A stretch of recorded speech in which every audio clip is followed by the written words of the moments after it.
चलिए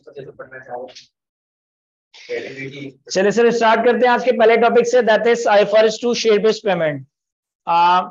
वैसे तो मैंने सीए फाइनल के जितने भी दफा मैंने सीए फाइनल पढ़ाया है बैक इन 2016 से लेकर अब तक, तो मैं हमेशा सीए फाइनल स्टार्ट करता था आईएफआरएस 15 के टॉपिक से। लेकिन अब मैं एक अलग टॉपिक से स्टार्ट कर रहा हूं, क्योंकि अगर मैं आईएफआरएस 15 से स्टार्ट करूंगा तो आप लोग ज्यादातर स्टूडेंट ने भी रिसेंटली ही एफएआर 2 पढ़ा है, और एफएआर 2 में आप लोग आईएफआरएस 15 का 60% एरिया कवर करके आए हुए, और वही चीज मैं दोबारा रिपीट करूंगा तो आप लोगों को भी थोड़ा बोर फील कर रहे होंगे। इसलिए हम आईएफआरएस 2 से स्टार्ट करते हैं, that is share based payment. IFRS 2 share based payment की अकाउंटिंग ट्रीटमेंट आपने कैफ लेवल पे कवर नहीं की, लेकिन one of the type of share based payment आपने कैफ लेवल पे डिस्कस की है टैक्स के सब्जेक्ट में। आपने टैक्स प्रैक्टिसेस कैफ 2 में एक हेड ऑफ इनकम कवर किया, सैलरी में आपने बहुत से बेनिफिट, बहुत से पर्क्स की टैक्सेशन कवर की है, जिसमें से एक पर्क था एम्प्लॉय शेयर स्कीम। वो जो एम्प्लॉय शेयर स्कीम आपने सैलरी के हेड में कवर किया था कैफ 2 लेवल पे, वो वन ऑफ द टाइप या वन ऑफ द कैटेगरी थी ऑफ शेयर बेस्ड पेमेंट। कि अगर एक कंपनी अपने एम्प्लॉयज को, अपने वेंडर्स को, अपने सप्लायर्स को रेमुनरेट कर रही है इन the form of issuing shares of the company, तो ये ट्रांजैक्शन, ये अरेंजमेंट आपका शेयर बेस्ड पेमेंट कहलाया जाता है। इसकी अकाउंटिंग आईएफआरएस 2 के तहत कवर करवाई जाती है। हमने कैफ 2 लेवल पे सैलरी के हेड में कवर किया था कि अगर एक एम्प्लॉय को एम्प्लॉयर की तरफ से रेमुनरेशन में शेयर्स दिए जा रहे हो तो उसकी टैक्स इंप्लीकेशन क्या होगी। यहाँ पे हम कंपनी के पर्सपेक्टिव से देखने के, अगर कंपनी अपने एम्प्लॉयज को या अपने वेंडर्स को या अपने सप्लायर्स को रेमुनरेशन या कंसिडरेशन में कंपनी के शेयर्स इशू कर रही है, तो इसे हम शेयर बेस्ड पेमेंट का नाम देंगे, और इसकी अकाउंटिंग ट्रीटमेंट किस तरह से होगी ये आईएफआरएस 2 का स्टैंडर्ड हमें बताता है। तो सबसे पहले अगर हम इस स्टैंडर्ड को ऑब्जेक्टिव देखें तो to specify the financial reporting by an entity when it undertakes a share based payment transaction. अब एक शेयर बेस्ड पेमेंट ट्रांजैक्शन क्या है कि एक company goods and services acquire कर रही है किसी काउंटर पार्टी से। एक company goods and services acquire कर रही है किसी काउंटर पार्टी से। काउंटर पार्टी कंपनी का अपना एम्प्लॉय भी हो सकता है या अदर देन एम्प्लॉयर भी हो सकता है। ये काउंटर पार्टी कंपनी का अपना एम्प्लॉय भी हो सकता है या कोई और अदर देन एम्प्लॉय भी हो सकता है। अगर एक company goods and services acquire कर रही है किसी भी काउंटर पार्टी से, it can be employ, it can be any other person, और इसे बदले में शेयर बेस्ड पेमेंट कर रही है, तो इस शेयर बेस्ड पेमेंट ट्रांजैक्शन के ऊपर हम आईएफआरएस 2 का स्टैंडर्ड अप्लाई कर रहे होंगे। सर 3 तरह की शेयर बेस्ड पेमेंट है, जिसका जिक्र या जिसकी अकाउंटिंग हम इस आईएफआरएस 2 के स्टैंडर्ड में कवर करेंगे। One is called equity settled share based payment. Second one is cash settled share based payment, and the third one is settlement alternatives. एक equity settle share based payment, दूसरा cash settle share based payment, तीसरा settlement alternative. देखिए equity settle share based payment क्या है। Sir अगर मैं अपने employees से एम्प्लॉयमेंट सर्विसेज ले रहा हूं, या मैं अपनी दूसरी काउंटर पार्टी से गुड्स एंड सर्विसेज एक्वायर कर रहा हूं, और बदले में उनको जो पेमेंट कर रहा हूं वो अपनी कंपनी के इक्विटी शेयर्स की मद में कर रहा हूं, वो अपनी कंपनी के शेयर्स की फॉर्म में कर रहा हूं, तो ये equity settle share based payment है। Cash settle share based payment क्या है। सर एक कंपनी अपने एम्प्लॉयज से एम्प्लॉयमेंट सर्विसेज ले, या किसी और काउंटर पार्टी से, किसी और वेंडर या सप्लायर से कोई और गुड्स एंड सर्विसेज ले, बदले में कैश पेमेंट ही करें, लेकिन cash payment goods and service की वैल्यू से डिटरमाइन ना हो, बल्कि नंबर ऑफ शेयर्स की वैल्यू से डिटरमाइंड हो, तो अब ये cash settle share based payment कहलाया जाएगा। Equity settle share based payment और cash settle share based payment में फर्क क्या है कि दोनों में आप किसी काउंटर पार्टी से गुड्स एंड सर्विसेज रिसीव कर रहे हो, आप किसी काउंटर पार्टी से गुड्स एंड सर्विसेज एक्वायर कर रहे हो। Equity settle share based payment में आप उसे जो पेमेंट कर रहे हो वो in the form of shares of the company है। Cash settle share based payment में आप उसे कैश पेमेंट कर रहे हो, लेकिन कैश की अमाउंट, कैश की monetary amount goods and service की वैल्यू पे नहीं, बल्कि आपकी कंपनी के नंबर ऑफ शेयर्स की वैल्यू की बेसिस पे डिटरमाइन किया जा रहा है। और सेटलमेंट ऑल्टरनेटिव के केस में या तो सामने वाली काउंटर पार्टी के पास या कंपनी के पास, या तो सामने वाली काउंटर पार्टी के पास या कंपनी के पास, इन दोनों में से किसी एक के पास ही ऑप्शन होगा either to go for equity settled share based payment, either to go for cash settled share based payment. For example कि मैं अपने एक एम्प्लॉय असद को बुलाता हूं और असद से कहता हूं कि असद अगर आप 3 साल तक आईक्यू लिमिटेड का पार्ट रहते हैं, 3 साल तक आईक्यू लिमिटेड को सर्व करते हैं, तो 3 साल के बाद आईक्यू लिमिटेड आपको 1 लाख शेयर्स दे रही होगी। ये equity settle share based payment है। मैं असद को बुलाता हूं, असद को कहता हूं कि असद अगर आप 3 साल तक आईक्यू का पार्ट बने रहते हैं, आईक्यू के एम्प्लॉय रहते हैं, तो 3 साल के बाद आईक्यू लिमिटेड आपको 1 लाख शेयर्स की इक्विवेलेंट कैश दे रही होगी, तो ये cash settle share based payment है। और अगर मैं असद को बुलाऊं और असद से कहूं कि यार 3 साल तक अगर तुम आईक्यू का पार्ट बने रहते हो तो 3 साल के बाद तुम्हारी मर्जी है, तुम चाहो तो IQ की 1 लाख शेयर्स ले लेना, तुम चाहो तो 1 लाख शेयर्स की वैल्यू की इक्विवेलेंट कैश ले लेना। तो ये अरेंजमेंट हमारा सेटलमेंट ऑल्टरनेटिव कहलाया जाएगा। What is equity settle share based payment? Payment for goods and services is in the form of equity instruments, that is shares और share options of the company और the group company. What is cash settled share based payment? Payment for goods and services is in the cash or any other asset based on the price or value of the equity instruments of the company or the group company. And what is settlement alternative? Payment where the entity or the counterparty has an option either to choose between the equity settled share based payment or cash settled share based payment. तो ये 3 तरह की share based payment है जिसका जिक्र हम IFRS 2 में cover करेंगे। Majority time, more than 50% time हमारा इक्विटी सेटलमेंट पे लग रहा होगा और कोई रिमेनिंग 20% टाइम हमारा सेटलमेंट ऑल्टरनेटिव और cash settled share based payment में हम अलोकेट कर रहे होंगे। अब सबसे पहले अगर हम बात करें equity settled share based payment के हवाले से कि equity settled share based payment transaction में equity settled share based payment transaction को मेजर किस तरह से किया जाता है, तो इस केस में इसकी मेजरमेंट डिपेंड करती है कि हमारी ट्रांजैक्शन में काउंटर पार्टी कौन है। सर काउंटर पार्टी कंपनी का एम्प्लॉय हो सकती है, काउंटर पार्टी कंपनी के एम्प्लॉय के अलावा कोई और पर्सन हो सकता है।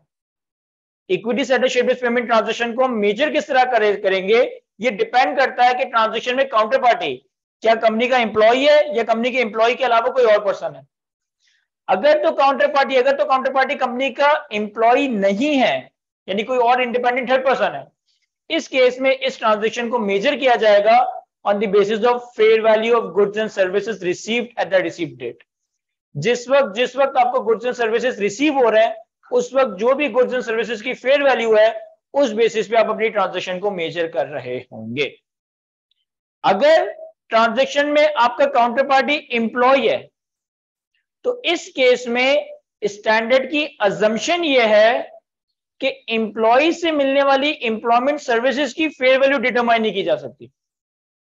अगर काउंटर पार्टी आपकी कंपनी का एम्प्लॉय है और आप अपने एम्प्लॉय से एम्प्लॉयमेंट सर्विसेज रिसीव कर रहे हो तो इस केस में स्टैंडर्ड की अजम्पशन ये है कि एम्प्लॉय से मिलने वाली एम्प्लॉयमेंट सर्विसेज की फेयर वैल्यू डिटरमाइन नहीं की जा सकती। और इस केस में आप अपनी ट्रांजैक्शन को मेजर करोगे on the basis of fair value of the equity instrument granted at the grant date, यानी एम्प्लॉय से जो सर्विसेज मिल रही है उसकी बेसिस में नहीं, बल्कि बदले में जो आप शेयर्स इशू कर रहे हो उन शेयर्स की वैल्यूएशन की बेसिस पे आप अपनी ट्रांजैक्शन को मेजर कर रहे होंगे। इन केस कि हमारी equity settled share based payment transaction में हमारा काउंटर पार्टी एम्प्लॉय के अलावा कोई और हो, लेकिन एम्प्लॉय के अलावा कोई और बंदा है और गुड्स एंड सर्विस की फेयर वैल्यू मेजरेबल नहीं है, तो फिर इस केस में भी हम अपनी ट्रांजैक्शन को on the basis of fair value of equity instrument major कर रहे होंगे। तो सिंपल सी मैंने बात बताई अभी तक कि सर अगर एक कंपनी किसी काउंटर पार्टी से गुड्स एंड सर्विसेज रिसीव कर रही है, बदले में payment in the form of equity shares of the company है, तो ये equity settled share based payment है। और equity settled share based payment को आप रिकॉर्ड कैसे करोगे, डिपेंड करता है कि काउंटर पार्टी कौन है। अगर counter party other than employ है on the basis of fair value of goods and services receive, अगर काउंटर पार्टी एम्प्लॉय है on the basis of fair value of equity instrument granted, और अगर counter party other than employ है लेकिन goods and services की fair value determinable ना हो, reliably measurable ना हो, तो यहां पे भी हम अपनी ट्रांजैक्शन को fair value of equity instrument granted की बेसिस पे मेजर कर रहे होंगे। एक सिंपल सा एक दो सवाल देखते हैं इस कॉन्सेप्ट के हवाले से। हमारे पास IFRS 2 के ही प्रैक्टिस क्वेश्चंस में कुछ 2-4 सवाल आ रहे हैं इस कॉन्सेप्ट के ऊपर। क्वेश्चन नंबर 1 कहता है when holding issued 1 lakh shares in exchange for a capital contribution of an office building. The ownership of the building was transferred to Wayne Holding on 15 January 2005 when the shares were issued. The fair value of the building on the date was 5.5 million. Pass necessary general entries to record the above share based payment award. एक company है when holding के नाम से, इसने 1 lakh shares issue किए एक office building की acquisition के नतीजे में। ऑफिस बिल्डिंग की ओनरशिप आपके पास ट्रांसफर हो रही है 15 जनवरी 2005 पे और उस दिन आप शेयर्स इशू कर रहे हो, और जिस वक्त आपको ये बिल्डिंग ट्रांसफर हुई उस वक्त बिल्डिंग की फेयर वैल्यू कितनी है 5.5 मिलियन। आपको नेसेसरी जनरल एंट्री रिकॉर्ड करनी है इस ट्रांजैक्शन को अकाउंट फॉर करने के लिए। यहां देखिए सर मैं सॉल्व करवाता हूं इस सवाल को। क्वेश्चन नंबर 1 सर इस केस में सिंपल है, 15 जनवरी 2005 पे हम बिल्डिंग एक्वायर कर रहे हैं, तो 15 जनवरी 2005 पे हमारे पास ऑफिस बिल्डिंग कैपिटलाइज हो रहा होगा किस वैल्यू पे? सर अगर counter party other than employ, अगर counter party other than employ है तो हम अपनी ट्रांजेक्शन को रिकॉर्ड करते हैं on the basis of fair value of goods and services acquired, और बदले में हम इसे 1 लाख शेयर इशू कर रहे हैं। अज्यूम करता हूं कि शेयर्स की पार वैल्यू अगर 10 रुपए है तो हमारे पास शेयर कैपिटल में 1 लाख इंटू 10 यानी कि 1 मिलियन रिकॉर्ड हो जाएगा, और बाकी का जो बैलेंसिंग अमाउंट है वो हमारा शेयर प्रीमियम में चला जाएगा।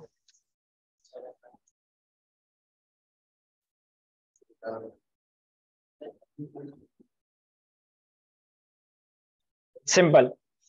इन केस कि आपसे कहता कि 15 जनवरी 2005 पे हमारे पास इस बिल्डिंग की ओनरशिप आ गई, ये बिल्डिंग हमें हैंडओवर हो गई, लेकिन शेयर्स हमने 15 दिन के बाद इशू किए। शेयर्स इशू करने में थोड़ा डिले आ गया और हमने शेयर्स 15 दिन के बाद इशू किए, तो फिर इस केस में हम एंट्री क्या बनाते हैं, या इस केस में इसको जनरलाइज कैसे कर रहे होते हैं? सर इस केस में हम 15 जनवरी 2005 पे अपने पास बिल्डिंग रिकॉर्ड कर लेते, क्योंकि बिल्डिंग का टाइटल या बिल्डिंग का रिस्क एंड रिवॉर्ड जिस दिन हमारे पास आ जाएगा हमारे पास बिल्डिंग रिकॉर्ड हो जाएगी। अब मैं शेयर्स इशू कर रहा हूं लेट से 15 दिन के बाद, तो आज मैं अपने पास एक इक्विटी रिजर्व क्रिएट कर दूंगा जिसको हम नाम देते हैं share based payment reserve 5.5 million. और जब 15 दिन के बाद मैं इसको शेयर्स एक्चुअली इशू कर दूंगा, फॉर एग्जांपल कि मैंने 31 जनवरी 2005 पे शेयर्स एक्चुअली इशू कर दिए, तो जो शेयर बेस्ड पेमेंट रिजर्व है वही हमारा रिवर्स हो रहा होगा और हमारे पास शेयर कैपिटल और शेयर प्रीमियम क्रेडिट हो जाएगा। सिंपल। एक और सवाल देखते हैं, क्वेश्चन नंबर 2। कॉपी कर लें सर, बिल्कुल कॉपी कर लें। चलिए सर एक और सवाल देखते हैं। हमारे पास क्वेश्चन नंबर 2 है वेन होल्डिंग के नाम से ही। कहता है when holding is establishing a media business and has hired a marketing agency to provide consultancy services. The services will be settled by issuing 50,000 shares. Period over which the services is provided is 1st January to 28 February 2005 and the fair value of services is 4 lakh. Fair value of the service is determined based on the bids submitted by other marketing agencies to provide the consultancy services. Past generations record the share based payment award. Simple सा आसान सा सवाल है। एक company है when holding के नाम से जिसने एक मार्केट एजेंसी हायर की है कंसल्टेंसी सर्विसेज के लिए। इस मार्केटिंग एजेंसी को हम रेम्यूनरेट करेंगे bye issuing 50,000 shares of the company. ये हमें सर्विसेज देगी 2 महीनों के लिए, 1 जनवरी से लेकर 28 फरवरी 2005 तक, और इन सर्विसेज की वैल्यू है 4 लाख रुपए। ये जो सर्विसेज की वैल्यू 4 लाख रुपए हमने डिटरमाइन की है ये डिफरेंट मार्केट एजेंसीज की बिड की बेसिस पे डिटरमाइन की है। तो आपने अगर जनरेटरी बनानी है तो हमारे पास सिंपल क्वेश्चन नंबर 2 सर 28 फरवरी 2005 पे consultancy services expense debit 4 lakh, 50,000 हम शेयर्स इशू कर रहे हैं, तो शेयर कैपिटल अज्यूमिंग क्योंकि पाकिस्तान में शेयर्स की पार वैल्यू 10 रुपए होती है तो 50,000 शेयर्स 10 रुपए की पार वैल्यू पे, यानी कि शेयर कैपिटल हमारा क्रेडिट होगा 5 लाख रुपए से। तो बाकी जो बैलेंसिंग है मैं वो शेयर डिस्काउंट में पार कर देता हूं।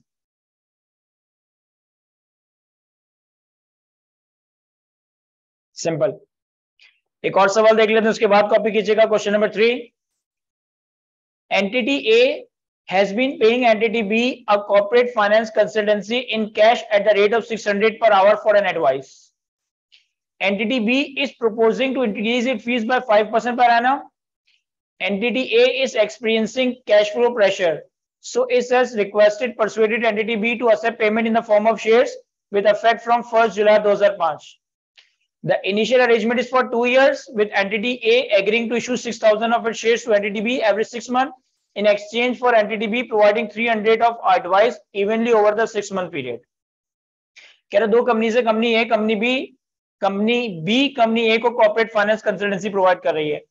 600 रुपए पर आवर का रेट है सर्विसेज का, और एंटिटी बी इस सर्विसेज की जो रेट है 600 पर आवर का इसको 5% से इंक्रीज करना चाहती है। कह रहा है एंटिटी ए के वैसे ही कैश फ्लो प्रेशर चल रहे तो उसने एंटिटी बी से रिक्वेस्ट की कि भाई हम आपको पेमेंट तो करेंगे लेकिन इन द फॉर्म ऑफ शेयर्स करेंगे। तो 2 साल का हमारा अरेंजमेंट हुआ। 2 साल में हम 6-6 महीने की सर्विसेज के अगेंस्ट 6-6 हजार इशू करेंगे और इन 6-6 महीनों में वो हमें 300 आवर्स की सर्विसेज प्रोवाइड कर रहे होंगे। यानी कि अगर मेरा अरेंजमेंट स्टार्ट हो रहा है 1 जुलाई 2005 पे, तो पहले 6 महीने एंड होंगे 31 दिसंबर x5, फिर अगले 6 महीने 30 जून x6, फिर अगले 6 महीने 31 दिसंबर 2006 एंड सो ऑन। तो what is the expense in the profit and loss and the corresponding increase in equity? Simple सी एंट्री बन जाएगी हमारे पास। सर पहले 6 महीने खत्म होंगे हमारे पास 31 दिसंबर 2005, तो हमारे पास again consultancy services expense debit कितने से?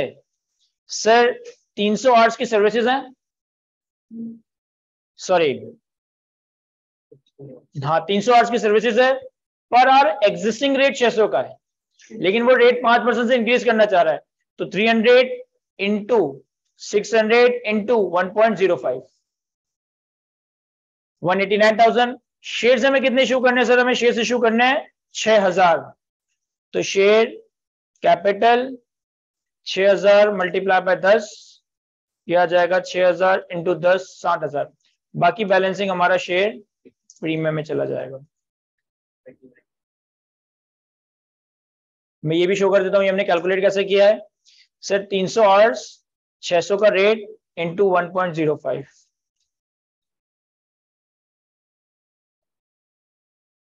अब अगले 6 महीने हमारे एक्सपायर होंगे 30 जून 2006 पे, तो 30 जून 2006 पे भी रेट यही रहेगा, क्योंकि रेट 5% पर एनम इंक्रीज हो रहा है ना, तो एक साल के बाद इंक्रीज होगा। तो 30 जून 2006 पे जब हम फर्दर 6000 शेयर्स इशू करेंगे against the services of 300 hours, तो same consultancy service expense debit, share capital, share premium credit.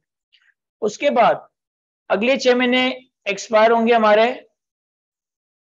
31 दिसंबर 2006 पे, तो अब एक साल और गुजर गया, तो अब हमारे रेट में फर्दर 5% का इंक्रीमेंट आएगा, ऐसा ही है ना। तो अब हमारे पास जो सर्विसेज की वैल्यू है वो 5% से फर्दर बढ़ जाएगी, तो 194,000। अगेन 6000 शेयर इशू किए, 10 रुपए की पार वैल्यू, तो 60,000, बाकी बैलेंसिंग शेयर प्रीमियम है। और उसके बाद हमारे पास अगले 6 महीने एक्सपायर होंगे 30 जून